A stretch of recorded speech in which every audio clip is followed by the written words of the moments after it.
عايز تتكلم ايطالي بسرعه لازم تفهم الكلمه دي. في الايطالي كلمه ستو معناها انا بعمل حاجه دلوقتي. ستو مانجاندو يعني انا باكل دلوقتي. ستو بارلاندو يعني انا بتكلم دلوقتي. ستو arrivando انا جاي. ستو arrivando.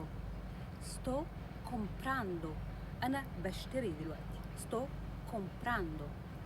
sto aspettando أنا بنتظر. sto aspettando.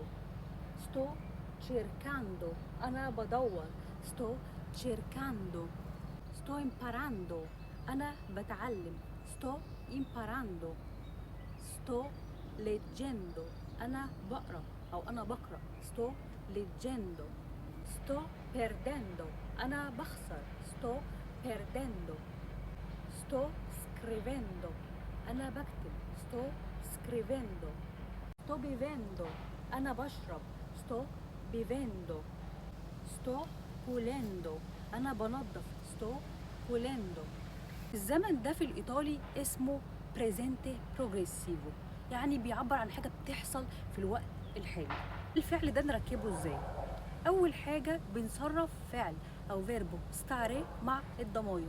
بعد كده بنجيب الفعل نفسه اللي احنا عايزين نقوله ونشيل منه آخر جزء ونحط أندو أو إندو، ده حسب الفعل نفسه. يعني لو أنا عايزة أقول أنا باكل بقول ستو مانجاندو. ستو اللي هو تصريف فعل ستاري مع ضمير الأنا. إيو ستو تو ستاي أنا بقول إيه؟ ستو. مانجاري اللي هو فعل يأكل. مانجاري بنشيل آري اللي في الآخر وبنقول sto mangiando.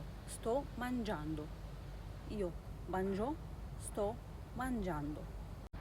في الفيديو الجاي هقولك تصريفات فعل ستاري وبرضو ازاي نستخدم اندو او اندو حسب الفعل.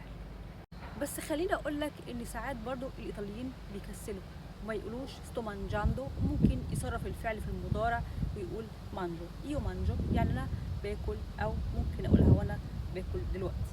ايو مانجو او ايو ستو مانجاندو. لكن لو عايز تاكد ان انت بتعمل الحاجه دي في نفس اللحظه لازم تستخدم ايو بريزنتي بروجريسيف. قول لي انت بتعمل ايه دلوقتي واكتبها لي بالايطالي في الكومنتات.